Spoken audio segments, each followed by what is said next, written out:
الحمد لله نحمده ونستعينه ونستغفره ونؤمن به ونتوكل عليه ونعوذ بالله من شرور أنفسنا ومن سيئات أعمالنا من يهده الله فلا مضل له ومن يضلله فلا هادي له ونشهد أن لا إله إلا الله وحده لا شريك له ونشهد أن سيدنا وسندنا ومولانا محمد عبده ورسوله أرسله بالحق بشيرا ونذيرا وداعيا إلى الله بإذنه وسراجا منيرا أما بعد فأعوذ بالله من الشيطان الرجيم بسم الله الرحمن الرحيم لقد خلقنا الإنسان في كبد صدق الله العظيم اللهم صل على سيدنا محمد النبي الأمي وعلى آله وسلم تسليما میرے محترم بزرگوں،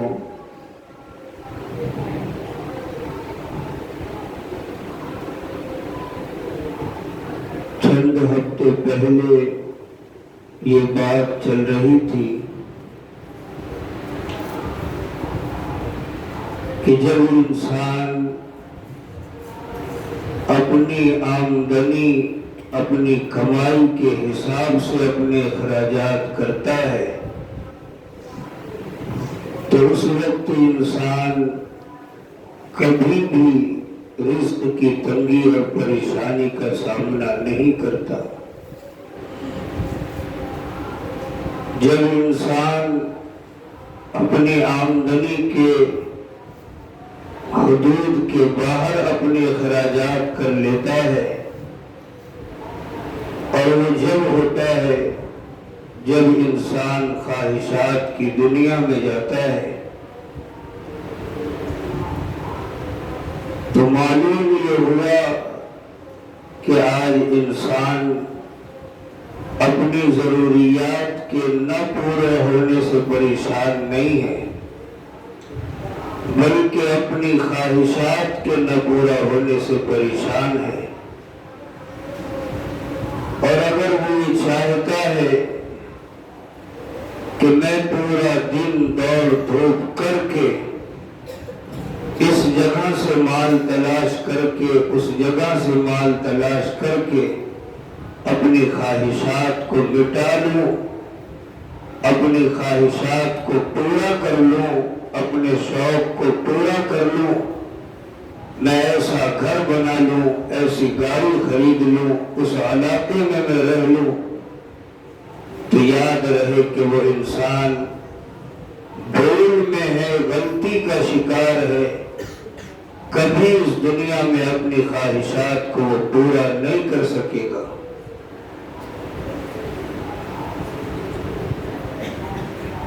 3000 روپیہ کمانے والا بھی اسی طرح پریشان ہے، 10,000 کمانے والا بھی اسی طرح پریشان ہے، لاکھ کمانے والا بھی اسی طرح پریشان ہے، 10 لاکھ کمانے والا بھی 3000 والے کی طرح ہی پریشان ہے۔ اس لیے کہ جب مال آتا جاتا ہے انسان کی خواہشات پھیلتی جاتی ہیں۔ ایسا نہیں ہے کہ 3000 کے اندر جو خواہشات تھی اگر 5000 آ گئے تو اب وہ خواہشات پوری ہو گئی اور اسی پر بند لگ گیا، ایسا نہیں ہوتا ہے۔ اس لیے انسان کو چاہیے کہ اگر رزق کی تنگی سے بچنا چاہتا ہے، روزی کی فکر سے پریشان ہونے سے بچنا چاہتا ہے، اپنی آمدنی کے مطابق اپنے اخراجات کرے۔ جتنی اس کی آمدنی ہے اس میں رہ کر جس طرح کا اس کو کپڑا پہننا چاہیے ویسا کپڑا پہنے، اس آمدنی کے اندر جس طرح کا کھانا وہ کھا سکتا ہے اس طرح کا کھانا کھائے، اتنی آمدنی کے اندر جس نگر میں وہ رہ سکتا ہے اس نگر میں رہنے کی کوشش کرے، جتنی آمدنی میں وہ اپنے بال بچوں کی پرورش کر سکتا ہے جس حساب سے اپنے بچوں کا وہی شوق پورا کرے۔ ورنہ انسان اگر 10,000 روپے کی کمائی میں اپنی بھی خواہشات کو پورا کرنا چاہے، اپنے بال بچوں کی بھی خواہشات کو پورا کرنا چاہے تو وہ زندگی بھر پورا نہیں کر سکتا۔ اور پھر یہی نہیں، حلال روزی کے دائرے سے باہر نکل کر حرام کی روزی وہ تلاش کرتا پھرے گا، حرام جگہوں سے مال کمائے گا، اس لیے کہ حلال اور پاکیزہ یہ بہت محنت کرنے کے بعد بہت تھوڑا سا ملا کرتا ہے۔ حضرت داؤد علیہ السلام کو اللہ تعالیٰ نے سلطنت کا مالک بنایا تھا، لیکن انہوں نے دعا کی تھی، اے مالک ہم کو ایسا کوئی ہنر سکھائیے کہ میں خود مزدوری کر کے اپنے ہاتھ کی کمائی میں کھاؤں، ورنہ اتنی بڑی سلطنت ہونے کے بعد اپنے ہاتھ سے مزدوری کرنے کی کوئی ضرورت نہیں تھی۔ تو یہ کب ہوتا ہے؟ جب انسان کو حلال اور پاکیزہ روزی کی اہمیت ہوتی ہے، اور ایک مسلمان کو اس کی اہمیت کو جاننا بے حد لازم اور ضروری ہے، اس لیے کہ اگر وہ حلال روزی کا طلبگار نہیں ہوگا پھر تو وہ چاہے کتنا ہی بڑا اپنے وقت کا عبادت گزار ہو، کتنا ہی بڑا ولی اور عابد ہو، اللہ تعالیٰ کے دربار میں اس کی ایک عبادت بھی قبول ہونے والی نہیں ہے۔ چاہے وہ لاکھ عاجزی انکساری کرے، لاکھ تواضع کرے، پورا دن مسجدوں میں وقت لگائے، لیکن روزی اس کی حلال کی نہیں ہے، ایک لمحے کی بھی عبادت اللہ تعالیٰ کے دربار میں قبول نہیں ہوگی۔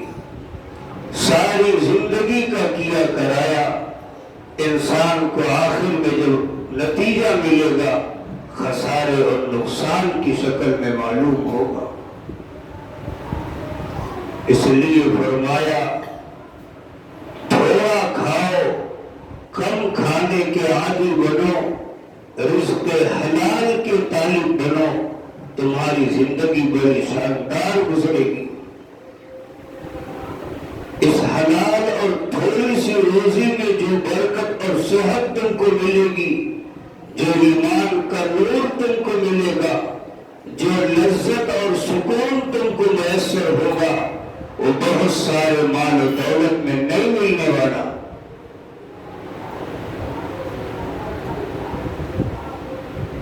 گزشتہ ہفتے میں نے دیوبند کے بزرگ حضرت شاہ جی عبداللہ کا واقعہ بتلایا تھا کہ حلال روزی کی برکات کیا ہوا کرتی ہیں۔ ان کی زندگی کا حال تھا، روز صبح سویرے جنگل میں نکل جاتے تھے، خدائی طور پر جو گھاس زمین پر اگی ہوتی تھی کاٹ کر لاتے تھے اور اسے فروخت کرتے تھے 4 آنے میں، اور اس 4 آنے کو 4 جگہ تقسیم کرتے تھے، ایک اپنی ضرورت کے لیے، ایک فقیروں مسکینوں کی حاجت کے لیے، ایک اپنی بیٹی کو صلہ رحمی کے طور پر دیتے تھے، ایک علماء دیوبند اور بزرگان دین کی دعوت کے لیے پیسے جمع کرتے تھے۔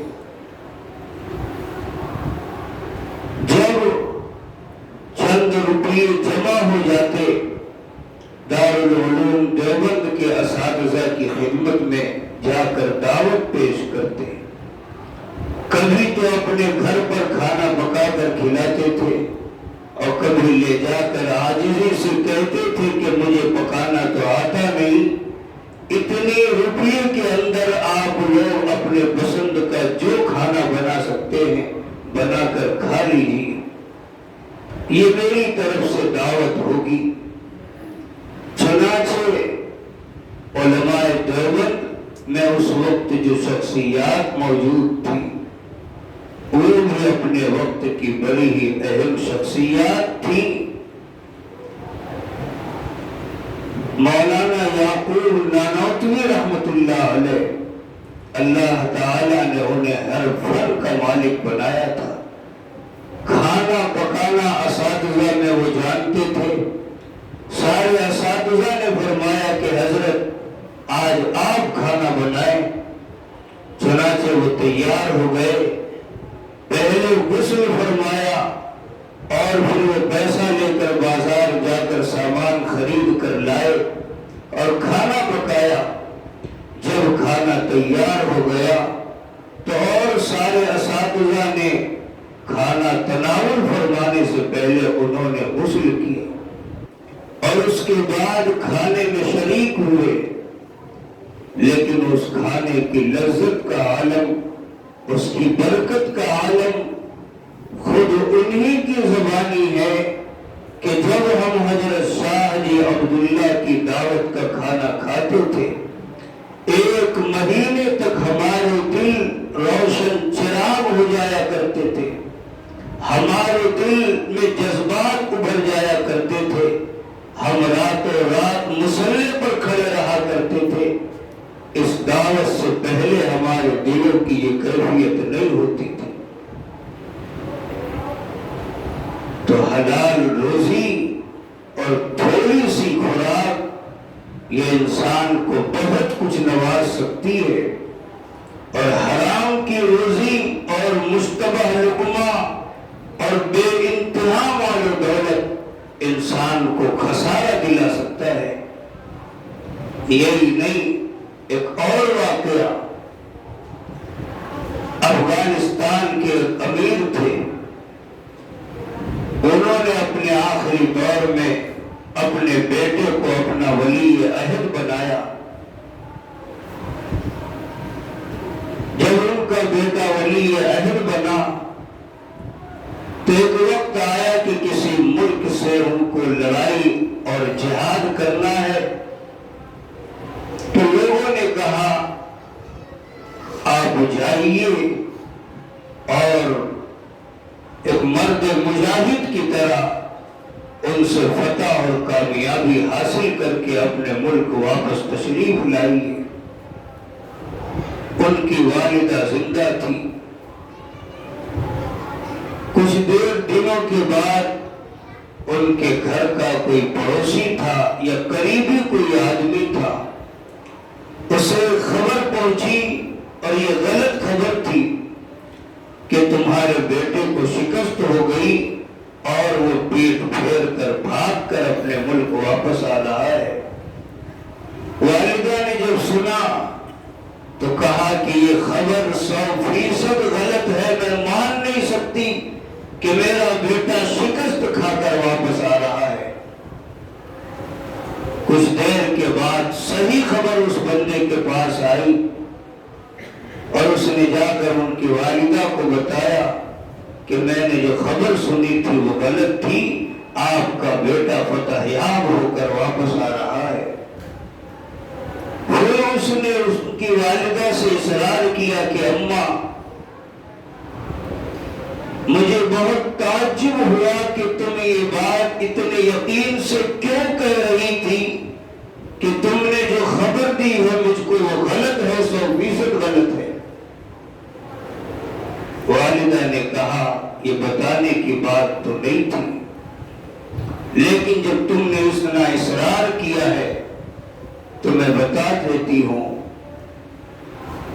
کہ جب تک یہ بچہ میرے پیٹ میں تھا میں نے اپنے آپ کو مشتبہ اور حرام لقمے سے بے انتہا بچا رکھا تھا، اور جب اس بچے کی پیدائش ہوئی اس کے دودھ پلانے کا زمانہ آیا، میں سورہ یاسین شریف پڑھ کر اسے دودھ پلایا کرتی تھی، اس لیے مجھے اللہ تعالی کی ذات پر بھروسہ تھا میرا بیٹا شکست کھا کر نہیں آ سکتا۔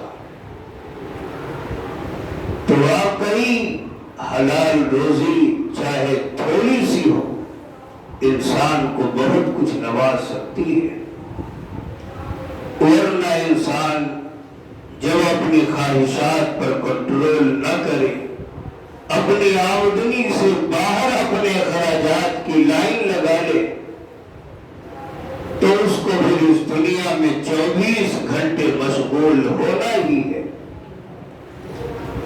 اس لیے کہ اس نے اس دنیا ہی کو سب کچھ سمجھ بیٹھا ہے۔ اگر اس کے ذہن میں دنیا کی حقیقت بیٹھ جاتی تو پھر اپنے مقصد زندگی کو نہیں بھولتا۔ حاجی امداد اللہ مہاجر مکی رحمت اللہ علیہ کے حجرے میں ایک نصیحت نامہ لٹکا ہوا تھا۔ سب سے پہلی نصیحت یہ تھی، اعمل لدنیا کا بقدر مقامک فیہا، تم اس دنیا میں اپنی دنیا کی زندگی کے لیے اتنے ہی کام کرو جتنا تم کو اس دنیا میں رہنا ہے۔ اب دنیا کی زندگی کتنی ہے؟ نبی علیہ السلام نے فرمایا بین 70 و 60، میری امت کی عمریں 60 اور 70 کے سال کے درمیان ہوگی۔ بسا اوقات ایسا بھی ہوتا ہے کہ ایک بچہ پیدا ہوا اور مر گیا، بسا اوقات ایسا بھی ہوتا ہے کہ ایک آدمی 100 سال سے بھی پار کر جاتا ہے، لیکن عموماً جو امت کی آج عمریں ہیں وہ کل اور ٹوٹل 60 اور 70 کے درمیان ہی ہوا کرتی ہیں۔ جب آدمی کی اتنی عمر ہے اور یہی عمر ہے جس میں وہ اپنی دنیا بھی کامیاب بنا سکتا ہے، اور یہی عمر ہے جس میں اپنی آخرت کی تیاریاں بھی کرنی ہے، تو جتنا اس دنیا میں رہنا ہے اتنا ہی وہ اس دنیا کے لیے محنت کرے۔ حضرت نوح علیہ السلام کی عمر اللہ تعالی نے 950 سال دی تھی۔ ایک بار اللہ تعالی نے نوح علیہ السلام سے پوچھا کہ اے میرے نبی، تم نے دنیا کی زندگی کو کیسا پایا؟ فرمایا اے پروردگار، میں تو ایسا تھا کہ جیسے ایک دروازے کے اندر نہیں، دروازے کی چوکھٹ پر کھڑا تھا کہ ایک دروازے سے داخل ہوا دوسرے دروازے سے نکل گیا، ٹھہرنے کا موقع ہی نہیں ملا۔ 950 سال کی عمر کے بارے میں ان کی یہ الفاظ ہیں۔ اب ہمارے زمانے کے لوگوں کی عمریں جو 60-70 سال ہے، یہ لوگ کیا کہیں گے؟ یہ تو ایک خواب اور سپنا ہی ہوگا۔ اور آج ہم میں سے وہ لوگ جو 50 اور 55 سال کی عمر گزار چکے ہیں، وہ تو ایسا ہے کہ بس ظہر اور عصر کے وقت کو گزار رہے ہیں، اور عصر کے بعد مغرب کو آتے دیر نہیں لگتی، ان کی زندگی بس یوں ہی ہے۔ اب آدمی اتنی عمر میں پہنچ کر بھی اپنی شہوات پر کنٹرول نہ کرے تو یقیناً وہ اپنی آخرت کو برباد ہی کر رہا ہے۔ اس لیے فرمایا اپنی دنیا کے لیے اتنی ہی محنت کرو جتنا تم کو یہاں رہنا ہے۔ ایک بار ایک بادشاہ نے محل بنوایا اور لوگوں میں یہ چرچا تھا کہ بادشاہ سلامت نے کہا ہے کہ جو بندہ اس میں عیب نکالے گا میں اس کو انعام دوں گا۔ اس کو بڑا ناز تھا کہ میں نے ایسا محل بنوایا ہے کہ لوگ دیکھتے ہیں تو انہیں کوئی شکوہ شکایت نہیں ہوتی، وہ عش کیا کرتے ہیں۔ ایک بار ایک اللہ والے کا گزر اس راستے سے ہوا، کھڑے ہو کر دیکھنے لگے اور کہا کہ اس میں تو عیب معلوم ہوتا ہے۔ لوگوں نے سن لیا، پکڑ کر بادشاہ کے دربار میں لے گئے۔ بادشاہ نے پوچھا کہ کیا کہتے ہو تم؟ فرمایا بادشاہ سلامت، اس میں دو عیب ہیں۔ فرمایا وہ کیا؟ کہنے لگے ایک عیب تو یہ ہے کہ یہ محل ہمیشہ نہیں رہنے والا ہے، دوسرے یہ کہ تم اس میں ہمیشہ نہیں رہ پاؤ گے۔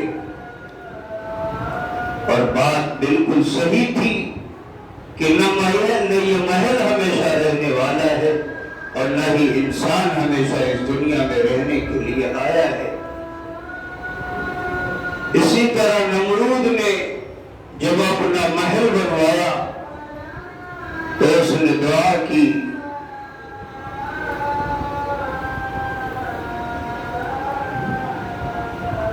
کہ میری موت اس حالت میں آئے کہ نہ میں اوپر ہوں نہ میں نیچے رہوں، نہ دن ہو نہ رات ہو۔ یعنی اس کے ذہن میں یہ تھا کہ ایسی صورت تو بہت مشکل ہے کہ ممکن ہو کہ نہ دن ہو نہ رات ہو، نہ میں لیٹا ہوں نہ میں کھڑا رہوں، اور نہ میں نیچے رہوں نہ میں اوپر رہوں، لہذا موت بھی نہیں آ سکتی۔ لیکن اللہ تعالی کی قدرت بڑی عجیب ہے، وہ بڑی ہی عظیم قدرت کا مالک ہے۔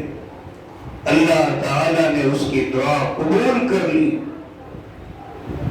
اب اتفاق سے جب اس نے باغ ارم بنوایا اور پھر اپنے گھوڑے پر سوار ہو کر چلا اپنے محل کو دیکھنے، اللہ کی شان یہ کہ جب محل کے دروازے پر پہنچا تو اس کی اونچائی کم تھی،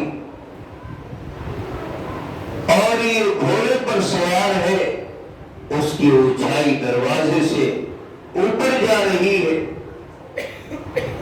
اب صورت یہی ہو سکتی تھی کہ وہ نیچے اترے، لیکن وہ نیچے نہیں اترا۔ اس نے عقل یہ لگائی کہ میں گھوڑے پر بیٹھے بیٹھے اپنا ایک پیر زیادہ نیچے لٹکاتا ہوں اور دوسرا پیر کم، اس طرح نہ میں اوپر رہوں گا نہ نیچے رہوں گا۔ اور پھر اس کا گھوڑا بھی، اس کے دو پیر دروازے کے اندر تھے، دو پیر باہر تھے، یعنی نہ وہ اندر تھا نہ وہ باہر تھا، اور نہ وہ نیچے تھا نہ وہ اوپر تھا۔ اللہ تعالی نے موت کے حوالے کر دیا۔ تو میرے محترم بزرگوں، انسان لاکھ تدبیریں کر لے، ہر ایک کو دنیا سے جانا ہے۔ بڑے بڑے لوگ اس دنیا میں آئے، بڑے بڑے محل بنوائے، بنانے والے بھی گئے بننے والے بھی گئے، آخر کوئی بھی نہیں بچا۔ اور بالفرض ہماری اپنی زندگی اگر آپ فرض کریں کہ 100 سال ہو تو یہ بھی آخرت کی زندگی کے مقابلے میں کچھ بھی نہیں ہے۔ آخرت کے ایک دن 70,000 سال کے برابر ہوتے ہیں، تو ہماری دنیا کا 100 سال کا اگر ہم آخرت کے ایک دن سے مقابلہ کرتے ہیں تو حساب کر کے لوگوں نے بتایا ہے کہ 2.5 منٹ کی زندگی بنتی ہے۔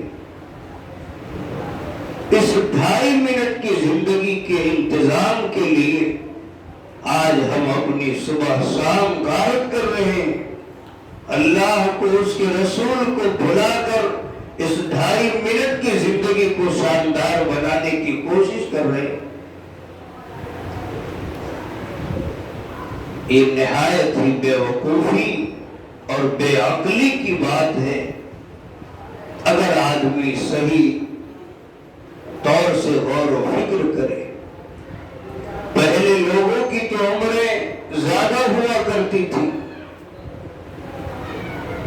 جیسے کہ ابھی سنا کہ نبی نوح علیہ السلام کی عمر 950 سال تھی۔ نبی علیہ السلام کے زمانے میں ایک عورت اللہ کے نبی کی خدمت میں آئی اور عرض کیا، یا رسول اللہ، میری اولادیں بچپن میں ہی فوت ہو جایا کرتی ہیں، دعا فرمائے کہ اللہ تعالیٰ انہیں ذرا طویل عمر دے۔ فرمایا، بہن کتنی عمر میں انتقال کر جاتے ہیں؟ فرمایا، کوئی 200 سال جی کر مر گیا، کوئی 300 سال جی کر مر گیا، کوئی 400 سال جی کر مر گیا۔ اللہ کے نبی صلی اللہ علیہ وسلم مسکرانے لگے اور فرمایا، بہن ایک زمانہ ایسا بھی آئے گا کہ لوگوں کی کل عمریں 100 سال سے بھی کم ہوگی۔ اب اس کو حیرت ہوئی کہ 100 سال سے کم؟ کہنے لگی، اے اللہ کے نبی صلی اللہ علیہ وسلم، کیا اس وقت لوگ رہنے کے لیے گھر بھی بنائیں گے؟ اس وقت لوگ شادی بیاہ بھی کریں گے؟ فرمایا، ہاں، وہ گھر بھی بنائیں گے، وہ شادی بیاہ بھی کریں گے۔ اب وہ بہت ہی حیرت میں پڑ گئی اور کہنے لگی، اے اللہ کے نبی صلی اللہ علیہ وسلم، اگر میں اس زمانے میں ہوتی جس وقت لوگوں کی عمریں 100 سال سے کم ہوتی، میں ایک سجدے میں وہ سارا زمانہ گزار دیتی۔ اب آپ اندازہ لگائیں، یہ ہماری کل زندگی ان کی نگاہ میں کتنی بڑی زندگی تھی۔ اس لیے فرمایا، اس دنیا کے لیے بس اتنی ہی دوڑ دھوپ کرو جتنی تمہاری ضرورت ہے، خواہشات کو پورا کرنے کی فکر نہ کرو۔ دوسری نصیحت تھی، اعمل لآخرتک بقدر لقائک فیہا، تمہیں آخرت میں جتنا رہنا ہے اتنا وہاں کے لیے محنت کر لو۔ اب آخرت میں کتنا رہنا ہے؟ امام غزالی رحمت اللہ علیہ نے بڑے ہی اچھے انداز میں اس بات کو سمجھایا۔ فرمایا کہ زمین و آسمان کے درمیان جو خلا ہے، جو خالی جگہ ہے، اگر اس کو رائی کے دانے سے بھر دیا جائے اور 1000 سال میں ایک پرندہ آئے اور ایک دانہ اٹھا کر لے جائے، دوسرے 1000 سال میں دوسرا پرندہ آئے ایک دانہ اٹھا کر لے جائے، تیسرے 1000 سال میں ایک پرندہ آئے اور تیسرا دانہ اٹھا کر لے جائے، ایک وقت آئے گا اور خدا جانے کب وہ وقت آئے گا کہ جب یہ دانے ختم ہو جائیں گے۔ ہم انسانوں کی زندگیاں آخرت میں اس وقت بھی ختم نہیں ہوگی۔ اس زندگی کا تو پھر کوئی حساب و کتاب ہی نہیں ہے۔ اب آپ یہیں سے اندازہ لگائیں کہ ہماری وہ آخرت کی زندگی جو لامحدود ہے، جس کا ہمارے پاس کوئی مشاہدہ اور تجربہ نہیں ہے، اس کے لیے ہم کو کتنی محنت کی ضرورت ہے، کتنا مجاہدے کی ضرورت ہے۔ اسی لیے اللہ کے نبی صلی اللہ علیہ وسلم نے فرمایا، کل جنت میں اہل جنت کو کسی اور بات پر حسرت و افسوس نہیں ہوگا سوائے ان لمحات کے جو انہوں نے دنیا میں غفلت میں گزارے ہوں گے۔ تو میرے محترم بزرگوں، ہمیں اس دنیا میں رہ کر اپنی دنیا کے لیے بھی محنت کرنا ہے، اور آخرت کی تیاری کی بھی جگہ یہی ہے۔ حدیث پاک میں آتا ہے جب بندہ اعمال صالحہ کرتا ہے، اللہ تعالی آخرت میں اس کے بدلے جنت میں محل بنواتے ہیں، فرشتے محل بناتے ہیں۔ ایک وقت آتا ہے کہ وہ محل بنانے سے رک جاتے ہیں، دوسرے فرشتے پوچھتے ہیں کہ کیا ہوا، کیوں رک گئے؟ فرمایا مٹیریل ختم ہو گیا۔ جب وہ اعمال صالحہ کرتے تھے، ہم جنت میں محل تعمیر کرتے تھے، وہ اعمال صالحہ کرنا بند کر دیے، ہم نے بھی کام روک دیا۔ اس سے معلوم ہوا کہ جب انسان اعمال صالحہ کرتا ہے وہ یوں ہی ضائع نہیں ہوتا، جتنا انسان کرتا ہے اتنے ہی حساب سے اللہ تعالی جنت میں محل بنواتے ہیں۔ ایسی صورت میں تو انسان کو چاہیے کہ بے لوث محنت کرے، تھک تھک کر محنت کرے۔ ہمارے اکابر کی زندگیاں یوں ہی تھی۔ بعض بزرگان دین کے بارے میں آتا ہے اتنی محنت کیا کرتے تھے، اتنی محنت کیا کرتے تھے کہ رات پہ جب بستر پر جانے کا وقت آتا تھا تو لوڑے لوڑے اونٹ کی طرح پیر گھسیٹ گھسیٹ کر اپنے بستر پر پہنچا کرتے تھے۔ ایک بزرگ تھے حضرت کرز رحمت اللہ علیہ، 70 سال کی عمر میں روزانہ 70 طواف کیا کرتے تھے۔ ایک طواف کے 7 چکر ہوتے ہیں، اس طرح تقریباً کل 490 چکر ہوا کرتے تھے، اور پھر ہر طواف کی دوگانہ نفل بھی پڑھتے تھے۔ اسے ضرب دو تو 140 رکعت ہوتی ہے۔ یہ 70 سال کی عمر میں ان کا روزانہ کا معمول تھا، اور نوافل اور معمولات کے علاوہ۔ ہماری تو صورتحال یہ ہے کہ 10-12 پڑھتے پڑھتے آخری رکعت جب پہنچتے ہیں تو سمیع اللہ لمن حمدہ کے بجائے ہماری زبان سے تھکاوٹ کے الفاظ نکلتے ہیں، اور یہی نبی علیہ السلام کا بھی حال تھا۔ حدیث پاک میں آتا ہے حتی تورمت قدما، اللہ کے نبی صلی اللہ علیہ وسلم اتنا لمبا لمبا قیام فرماتے تھے کہ پاؤں مبارک پر ورم آ جایا کرتے تھے۔ میرے محترم بزرگوں، انہوں نے دنیا کی حقیقت کو سمجھا تھا۔ ایسا نہیں تھا کہ یہ لوگ دنیا میں نہیں تھے، دنیا کی رونقوں کو انہوں نے دیکھا نہیں تھا، دنیا کے عیش و عشرت کو انہوں نے دیکھا نہیں تھا، لیکن دنیا کی حقیقت کو انہوں نے سمجھا تھا، اس لیے اپنے اوقات کو بہت بچا بچا کر خرچ کرتے تھے۔ بعض بزرگان دین کے بارے میں آتا ہے کہ جب کوئی ان سے ملنے کے لیے آتا، حال احوال پوچھ کر کہتے کہ بھائی آپ کو بھی آخرت کی تیاری کرنی ہے، مجھ کو بھی آخرت کی تیاری کرنی ہے، اس لیے وعلیکم السلام، پھر کبھی ملیں گے، بس اس کے آگے کوئی حال چال نہیں۔ بعض بزرگوں کے بارے میں آتا ہے، ایک بزرگ تھے علاء الدین عطار رحمت اللہ علیہ، ان کے حالات زندگی میں لکھا ہے، اور ایک اللہ والے کا ان کے مقام پر جانا بھی ہوا۔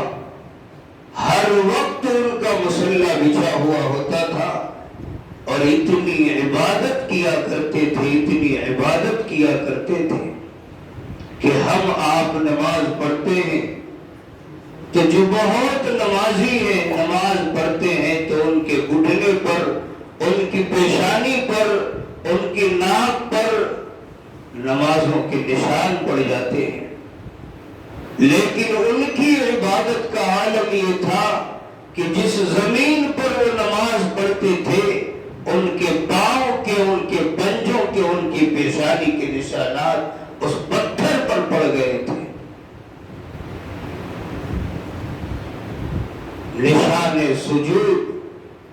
لبی پر ہوا تو کیا، کوئی ایسا بھی سجدہ کر کے زمین پر نشان پڑے۔